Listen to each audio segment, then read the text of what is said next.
여러분, 지금 이 순간에도 여러분의 노후 자금은 녹고 있습니다. 매일매일 조금씩 여러분이 전혀 눈치채지 못하는 사이에요. 2억을 모았다고요? 축하합니다. 하지만 그 돈, 은퇴하고 나면 고작 7년밖에 못 버팁니다. 65세에 은퇴해서 70이 세면 바닥나는 겁니다. 말도 안 돼. 2억이면은 월이백씩 써도 8년은 가는데? 네, 네, 계산기로는 그렇죠. 하지만 현실은 다릅니다. 2025년 정부가 대대적으로 연금 개혁을 단행했습니다. 모두들 박수 쳤죠? 드디어 국민연금이 살았다. 기금 고갈 시점이 2055년에서 2071년으로 무려 16년이나 연장됐다라고 합니다.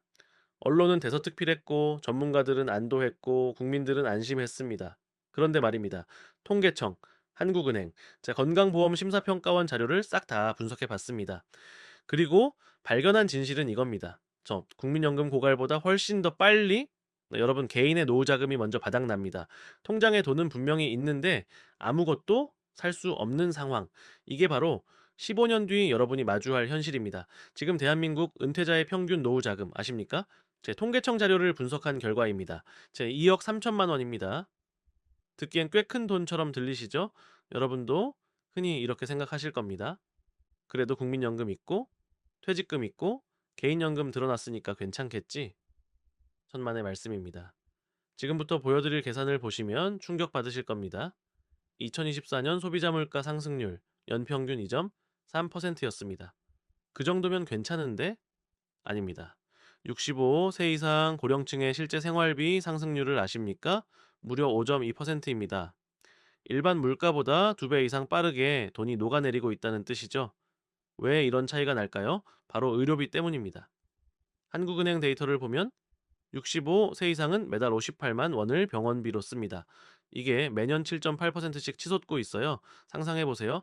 은퇴 첫 해에 월 200만 원으로 살 수 있었던 생활이 이 10년 뒤에는 월 330만 원이 필요해집니다. 같은 생활을 하는데 매달 치킨 30마리 값을 더 내야 한다는 뜻이에요. 20년 뒤엔 월 540만 원입니다. 지금 2억 3천을 모아놨다라고 안심하고 계신 분들 20년 뒤 그 돈의 실질 가치는 1억 4천만 원밖에 안 됩니다. 거의 40%가 공중으로 증발하는 겁니다. 지금 이 순간에도요. 네, 남들은 다 연금 개혁 성공했다라고 안심하고 있을 때 왜 이 문제가 더 심각한지 그 이유를 지금부터 정확히 보여드리겠습니다. 이 영상 하나로 복잡한 문제를 종결하겠습니다. 잠시 후면은 여러분은 정확히 무엇을 해야 할지 알게 될 겁니다. 본격적으로 시작하기 전에 이 영상이 도움된다 싶으시면 좋아요 한번 눌러주세요. 구독과 알림 설정까지 해주시면 매주 이런 유용한 정보를 놓치지 않으실 겁니다. 노후 자금이 영원이 된다는 게 대체 무슨 뜻일까요? 통장에 돈은 분명히 있는데 왜 영원이라고 하는 걸까요? 이걸 이해하려면 먼저 구매력이라는 개념을 알아야 합니다. 구매력은 물탱크와 같습니다. 여러분이 평생 모은 노후 자금이라는 물탱크가 있다라고 상상해 보세요. 그런데 이 탱크 밑바닥에 작은 구멍이 뚫려 있습니다. 그 구멍 이름이 바로 인플레이션, 즉 물가 상승입니다. 처음엔 구멍이 작아서 물이 천천히 새나갑니다. 하지만 시간이 지날수록 구멍은 점점 커지고 물은 더 빠르게 빠져나갑니다. 더 심각한 건 여러분이 나이 들수록 물탱크에서 퍼내야 하는 물의 양도 늘어난다는 겁니다. 의료비라는 큰 바가지로 물을 퍼내야 하거든요. 결국 어느 순간 탱크는 텅 비게 됩니다. 이게 바로 노후 자금이 영원이 되는 메커니즘입니다. 과거를 돌아보며 이 현상의 뿌리를 찾아보겠습니다. 2000년대 초반만 해도 상황이 이렇게 심각하진 않았습니다. 당시 물가 상승률은 연 2% 수준이었고 은행 정기예금 금리는 5%였습니다. 돈을 은행에만 넣어둬도 실질적으로 자산이 불어나던 시절이었죠. 그런데 2008년 금융위기 이후 모든 게 바뀌었습니다. 자, 각국 중앙은행들이 경기 부양을 위해 돈을 엄청나게 찍어냈고 이건 결국 화폐 가치 하락으로 이어졌습니다. 자, 2020년 코로나19가 터지면서 상황은 더욱 악화됐습니다. 정부가 재난지원금을 뿌리고 기업들은 공급망 문제로 가격을 올렸습니다. 그 결과 2021년부터 2023년까지 3년간 누적물가 상승률이 12.8%를 기록했습니다. 이건 여러분의 노후 자금 가치가 3년 만에 13% 증발했다는 뜻입니다. 1억 있던 분은 이제 8,700만 원의 구매력만 갖게 된 겁니다. 한국은행 데이터를 보면 더욱 명확해집니다. 2024년 기준 65세 이상 가구의 월 평균 소비 지출액은 248만 원입니다. 그런데 이 중 의료비와 건강 관련 지출이 차지하는 비율이 23.4%에 달합니다. 매달 58만 원을 병원비로 쓰고 있다는 얘기죠. 이건 20년 전인 2004년과 비교하면 무려 340% 증가한 수치입니다. 같은 기간 일반 물가는 60%밖에 안 올랐는데 말입니다. 왜 이게 중요한지 설명드리겠습니다. 이 개념을 이해하지 못하면 여러분은 평생 모은 돈이 노후에 얼마나 버틸지 정확히 계산할 수 없습니다. 많은 분들이 2억 모았으니까 월 200만 원씩 쓰면 8년은 버티겠지 라고 단순하게 계산하십니다. 하지만 물가가 매년 5%씩 오른다면 실제로는 7년도 못 버팁니다. 반대로 정확히 알면 지금부터라도 실질 가치를 지키는 전략을 세울 수 있습니다. 인플레이션을 이기는 자산에 투자하거나 생활비를 절감하거나 추가 수입원을 만들거나 하는 식으로요. 자, 이제 본격적으로 파고들어 보겠습니다. 자, 겉으로 보이는 현상부터 숨겨진 본질까지 4단계로 나눠서 분석해 드리겠습니다. 먼저 첫 번째로 우리가 착각하고 있는 현상부터 폭로하겠습니다. 지금 대한민국 40대와 50대 직장인들이 평균적으로 준비하고 있는 노후 자금, 통계청 자료로는 1억 8천만 원에서 2억 5천만 원 사이입니다. 자, 듣기엔 꽤 안정적인 숫자처럼 보이죠? 하지만 이 숫자 뒤에 무엇이 숨어 있을까요? 직접 계산기를 두드려 봤습니다. 65세에 은퇴해서 월 250만 원씩 쓴다고 가정해 보겠습니다. 2억 있으면 단순 계산으로 80개월, 그러니까 6년 8개월을 버틸 수 있습니다. 그런데 여기에 물가 상승률 연 5%를 적용하면 어떻게 될까요? 첫 해에는 월 250만 원이면 됩니다. 2년채는 월 262만 원이 필요합니다. 3년채는 월 275만 원입니다. 4년채는 월 289만 원이 듭니다. 이렇게 계속 늘어나다 보면 2억으로 버틸 수 있는 기간은 실제로는 5년 9개월밖에 안 됩니다. 거의 1년이 통째로 사라진 겁니다. 더 충격적인 건 의료비 증가율을 따로 적용하면 이야기가 완전히 달라진다는 겁니다. 65세 이상 고령층의 의료비는 매년 평균 7.8%씩 증가하고 있습니다. 월 생활비 250만 원 중 의료비가 60만 원이라고 쳐봅시다. 나머지 190만 원은 일반 물가 상승률 3%를 따라가고 의료비 60만 원은 7.8%씩 오릅니다. 이렇게 계산하면 2억으로 버틸 수 있는 기간은 고작 5년 3개월입니다. 명목상 2억이라는 돈은 있지만 실질적으로는 치킨 170마리값 정도밖에 안 되는 셈이죠. 여러분이 지금 40대 중반이고 25년 뒤에 은퇴한다고 가정해 봅시다. 지금 2억을 모아놨어도 25년 뒤 그 돈의 실질 가치는 현재 가치로 환산하면 7,400만 원밖에 안 됩니다. 연호 퍼센트 복리로 구매력이 깎여 나가기 때문입니다. 쉽게 말해서 여러분이 평생 땀 흘려 모은 돈의 3분의 1이 공중에 증발한다는 겁니다. 지금 이 순간에도 말입니다. 두 번째로 이제 이런 모순이 왜 생기는지 본질을 파헤쳐 보겠습니다. 왜 이런 모순이 생기는 걸까요? 왜 열심히 모아도 노후 자금은 부족한 걸까요? 이 메커니즘을 수도꼭지에 비유해서 설명드리겠습니다. 여러분의 노후 자금 탱크에는 두 개의 수도꼭지가 달려 있습니다. 하나는 물이 들어오는 입구 밸브, 즉 수입입니다. 퇴직금, 연금, 이자 수익 같은 것들이죠. 다른 하나는 물이 나가는 출구 밸브, 즉 지출입니다. 생활비, 의료비, 세금 같은 것들입니다. 문제는 은퇴하는 순간 입구 밸브가 거의 잠긴다는 겁니다. 월급이 끊기니까요. 대신 국민연금이나 개인연금에서 조금씩 물이 들어오긴 합니다. 하지만 그 양은 출구로 나가는 양에 비하면 턱없이 부족합니다. 2026년 국민연금공단 자료를 보면은 20년 이상 가입한 사람이 받는 월 평균 연금액이 110만 원입니다. 그런데 65세 이상 가구의 월 평균 지출은 248만 원이라고 했죠? 들어오는 건 110만 원인데 나가는 건 248만 원입니다. 매달 138만 원씩 적자가 나는 구조입니다. 이 적자를 메우는 게 바로 여러분이 평생 모은 노후 자금입니다. 그럼 계산해 봅시다. 매달 138만 원씩 까먹으면 2억은 몇 년이나 버틸까요? 단순 계산으로 12년입니다. 그런데 여기에 물가 상승을 적용하면 9년 8개월로 줄어듭니다. 의료비 증가율까지 고려하면 8년 7개월밖에 안 됩니다. 65세에 은퇴해서 73세면 바닥난다는 얘기입니다. 통계청에 따르면 2024년 기준 한국인의 평균 기대 수명은 83.6세입니다. 73세의 돈이 바닥나면 남은 10년을 어떻게 살아야 할까요? 더 심각한 건 나이가 들수록 출구 밸브가 더 크게 열린다는 겁니다. 75세 이후가 되면 의료비 지출이 급격히 증가합니다. 건강보험 심사평가원 데이터를 보면 75세 미만과 75세 이상의 1인당 연간 의료비 차이가 무려 280만 원입니다. 매달 23만 원씩 병원비가 더 든다는 뜻이죠. 결국 이 시스템은 이렇게 작동합니다. 은퇴 전에는 입구 밸브가 활짝 열려서 물탱크가 채워집니다. 은퇴하는 순간 입구 밸브는 거의 잠기고 출구 밸브만 열려 있습니다. 시간이 지날수록 출구 밸브는 더 크게 열립니다. 물탱크는 점점 빠르게 비워집니다. 어느 순간 바닥을 드러냅니다. 이게 바로 노후 자금이 영원이 되는 메커니즘입니다.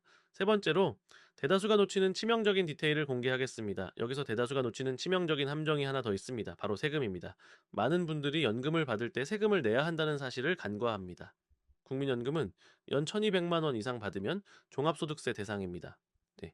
개인연금도 마찬가지로 세금을 냅니다. 연금소득 1200만 원까지는 5.5%에서 3.3%를 원천 징수하고 1200만 원을 초과하면 종합소득세로 넘어갑니다. 국민연금 월 110만 원, 연 1320만 원을 받는 사람을 예로 들어봅시다. 여기에 개인연금까지 받으면 과세 대상 소득이 늘어납니다. 개인연금을 월 50만 원, 연 600만 원 받는다고 치면 총 연금 소득은 1920만 원입니다. 여기서 기본 공제 등을 빼도 종합소득세를 상당액 내야 합니다. 대략 연 80만 원에서 120만 원 정도의 세금이 나갑니다. 매달 치킨 두 마리 값이 세금으로 사라지는 겁니다. 자, 그 다음은 건강보험료입니다. 많은 분들이 은퇴하면 건강보험료가 줄어들 거라고 생각하시는데 그렇지 않습니다. 직장가입자에서 지역가입자로 전환되면서 오히려 부담이 늘어나는 경우도 많습니다. 연금소득, 재산, 자동차 등을 모두 합산해서 보험료를 매기기 때문입니다. 2024년 기준 지역가입자의 월평균 건강보험료는 약 12만 원입니다. 여기에 장기요양보험료까지 합치면 월 13만 5천 원 정도 됩니다. 이것도 만만치 않은 고정 지출이죠. 또 하나 간과하기 쉬운 게 바로 주거비입니다. 자가주택이 있으면 괜찮지 않냐고요? 천만의 말씀입니다. 집이 있어도 재산세는 내야 하고 관리비는 나가고 수리비도 듭니다. 저 국토교통부 자료를 보면 65세 이상 가구의 월평균 주거 관련 지출이 38만 원입니다. 전세나 월세로 사는 경우는 당연히 더 많이 나가겠죠? 이 모든 걸 합치면 어떻게 될까요? 국민연금 110만 원 들어옵니다. 개인연금 50만 원 들어옵니다. 총 160만 원이 수입입니다. 여기서 세금 10만 원 나갑니다. 건강보험료 13만 원 나갑니다. 실제 손에 쥐는 건 137만 원입니다. 그런데 생활비로 248만 원이 필요하다고 했죠? 결국 매달 111만 원씩 노후 자금을 까먹어야 합니다. 바로 이 부분 때문에 90%가 실패합니다. 단순하게 2억 모았으니까 안심이다 라고 생각하다가 막상 은퇴하고 나니 돈이 생각보다 빨리 줄어드는 걸 경험하게 되는 겁니다. 네 번째로 개인의 노력으로는 극복할 수 없는 구조적 문제를 짚어보겠습니다. 여기서 이런 질문이 생기실 겁니다. 그래도 국가가 가만히 있겠어요? 2025년에 연금 개혁도 했고 기초연금도 올려주지 않을까요? 물론 정부도 손 놓고 있진 않습니다. 2025년 국민연금 개혁으로 보험료율이 9%에서 13%로 소득 대체율도 43%로 올랐습니다. 기초연금도 2026년 현재 월 35만 원입니다. 하지만 과거 10년간의 데이터를 보면 희망적이지 않습니다. 2014년 기초연금이 처음 도입됐을 때 월 20만 원이었습니다. 2026년 현재 월 35만 원입니다. 12년간 75% 올랐네요. 그런데 같은 기간 소비자 물가는 25% 올랐고 65세 이상 의료비는 무려 94% 올랐습니다. 기초연금 인상 속도가 의료비 증가 속도를 따라가지 못하고 있다는 뜻입니다. 결국 격차는 점점 벌어지고 있습니다. 또 이런 반론도 나올 수 있습니다. 그럼 투자를 잘하면 되는 거 아닌가요? 주식이나 부동산으로 불리면 되잖아요? 맞습니다. 젊을 때는 그게 가능합니다. 하지만 은퇴 후에는 이야기가 다릅니다. 왜냐하면 투자 손실을 만회할 시간이 없기 때문입니다. 40대 직장인이 주식으로 30% 손해를 봤다라고 칩시다. 아직 20년이 남았으니 천천히 만회할 수 있습니다. 하지만 70대 은퇴자가 똑같이 30% 손해를 보면 그 돈은 사실상 영영 돌아오지 않습니다.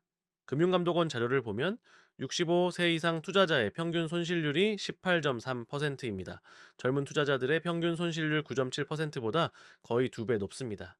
정보 접근성도 떨어지고 판단력도 예전 같지 않기 때문입니다.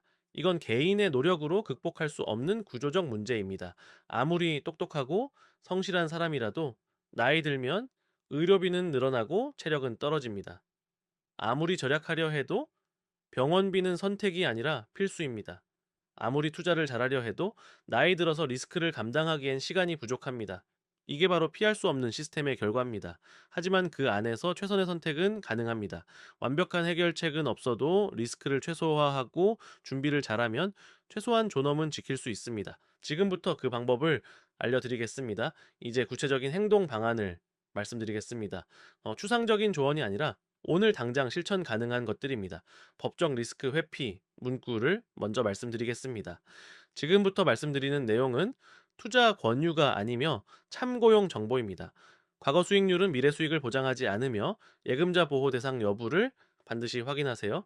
개인별 세금 상황이 다르므로 전문가와 상담하시길 권장합니다. 먼저 첫 번째로 오늘부터 3일 이내에 즉시 실행할 수 있는 항목들을 알려드리겠습니다.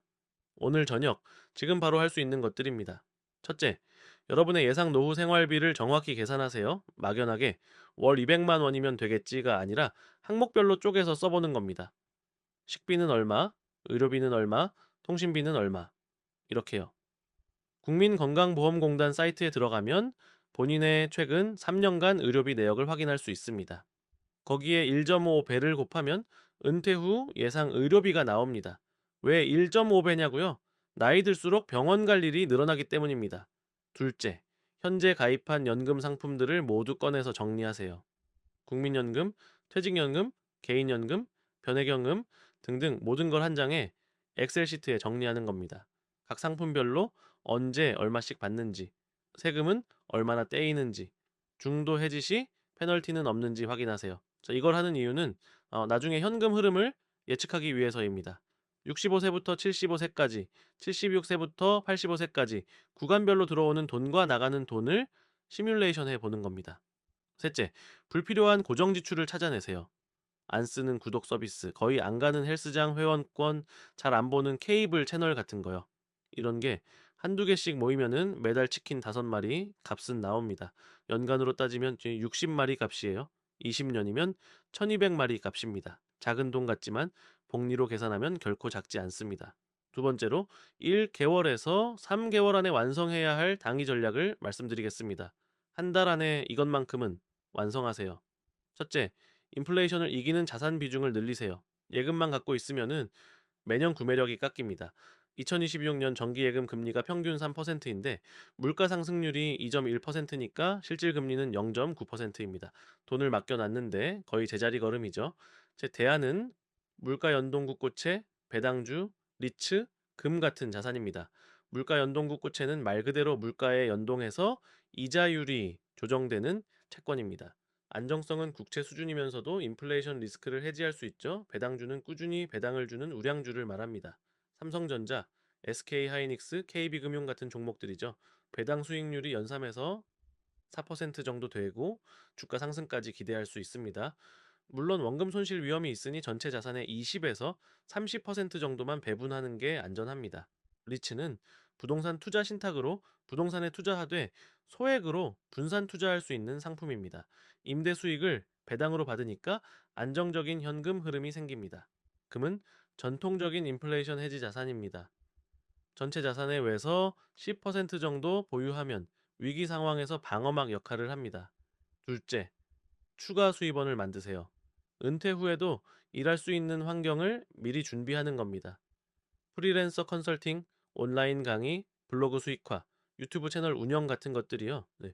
월 50만 원이라도 추가 수입이 생기면 노후 자금의 수명이 2년 이상 늘어납니다. 매달 50만 원씩 10년이면 6천만 원이거든요. 셋째, 의료비 절감 전략을 세우세요. 건강검진을 정기적으로 받아서 큰 병을 조기에 발견하는 게 가장 중요합니다. 암이나 심혈관 질환은 초기에 잡으면 치료비가 수백만 원이지만 말기에 발견되면 수천만 원이 듭니다. 만성질환 관리도 필수입니다. 당뇨, 고혈압 같은 건 약값이 매달 나가지만 제대로 관리 안 하면 합병증으로 훨씬 큰 비용이 발생합니다. 넷째, 주거비 최적화를 고민하세요. 지금 사는 집이 너무 크면 작은 집으로 다운사이징 하는 것도 방법입니다. 4억짜리 집을 팔고 2억짜리로 옮기면 2억이 현금으로 생기는 거거든요. 네, 관리비, 재산세도 줄어들고요. 자, 물론 이건 개인 상황에 따라 다르니까 신중하게 결정하셔야 합니다. 자, 마지막으로 1년 이상 지켜야 할 장기 원칙에 대해 말씀드리겠습니다. 흔들리지 않는 원칙을 세우세요.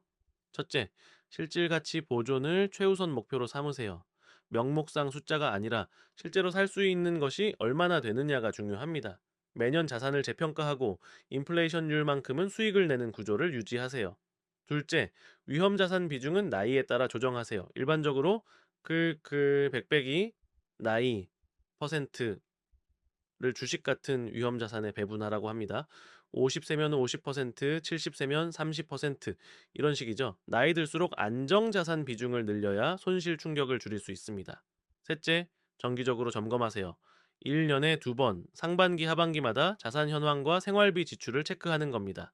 계획대로 가고 있는지, 조정이 필요한지 확인하세요. 노후는 한번 시작하면 되돌릴 수 없습니다. 중간중간 점검하면서 방향을 수정해야 합니다. 오늘 우리가 다룬 내용을 정리해 보겠습니다. 첫째, 2억 모았다고 안심할 수 없습니다. 인플레이션과 의료비 증가로 실질 가치는 매년 5%씩 녹아내립니다. 둘째, 노후 자금 탱크의 입구는 닫히고 출구만 열려 있는 구조적 문제가 있습니다. 셋째, 세금, 건강보험료, 주거비 같은 숨겨진 지출이 예상보다 훨씬 큽니다. 넷째, 오늘 당장 생활비 계산하고 연금 정리하고 불필요한 지출 줄이세요. 결국 노후 준비는 얼마를 모으느냐가 아니라 얼마나 오래 버티느냐의 싸움입니다. 10년 뒤에 당신이 오늘의 선택에 감사할 것입니다. 지금 이 영상이 여러분의 노후를 바꿀 수 있습니다. 작은 실천이 큰 차이를 만듭니다. 남들이 국민연금 개혁으로 안심하고 있을 때 여러분은 진짜 위험을 알고 준비한 사람이 되시길 바랍니다.